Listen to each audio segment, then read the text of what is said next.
আসসালামু আলাইকুম। আজকে আকলাক ভাই, আমি, বাবর ভাই মিলে যাচ্ছি ভেন্যুতে। ভেন্যু একটা শপের নাম। ওই ভেন্যুটা হলো কি যেন জায়গাটার নাম? বারিসো। জায়গাটা বেসিক্যালি বারিসু। বারিসোতে যাব আমরা, তুর্কো সিটি থেকে বারিসোতে যাব।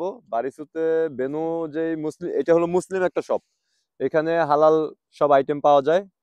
তো আকলাক ভাই আমাদেরকে নিয়ে যাবে। তো আমরা একটু পরে আপনাদেরকে বারিসোতে গিয়ে ওই আজকে ভেন্যু শপে বিশাল গিয়ে বাজেট নিয়ে মাঠে নামছে বাবর ভাই। পকেটে টাকা নাই, ইউরো নাই। তারপরেও যাব, হালাল শপে একটু ঘুরে আসি। আর আপনাদেরকেও দেখাবো যে আসলে হালাল শপে কি পাওয়া যায়, কত টাকা করে কি আসে, বিষয় একটা সবারই ধারণা হলো, প্লাস আমাদেরও ধারণা হলো।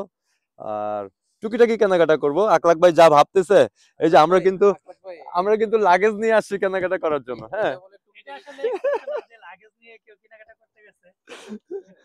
আমরা আমি ভাই দেখছি এবার আমরা ভাই কেন এটা বাঙালি স্টাইলকে একটু অল্টারনেটিভ করলাম কেন, এবার বলি।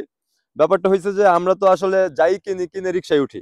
হ্যাঁ, অথবা একটা কাউরে বলি যে ভাই হেল্প করে রিক্সায় উঠে দাও। মানে আমাদের বাঙালি স্টাইল যেরকম, এখানে তো ভাই নিজেরটা নিজে করতে হয়। তো ওই কষ্টকে লাঘব করার জন্য লাগেজ যে যাই নিব, লাগেজ টেনে নিব, কিন্তু হাতে নেওয়ার দরকার নাই। মানে এটা হলো বাঙালি বুদ্ধি।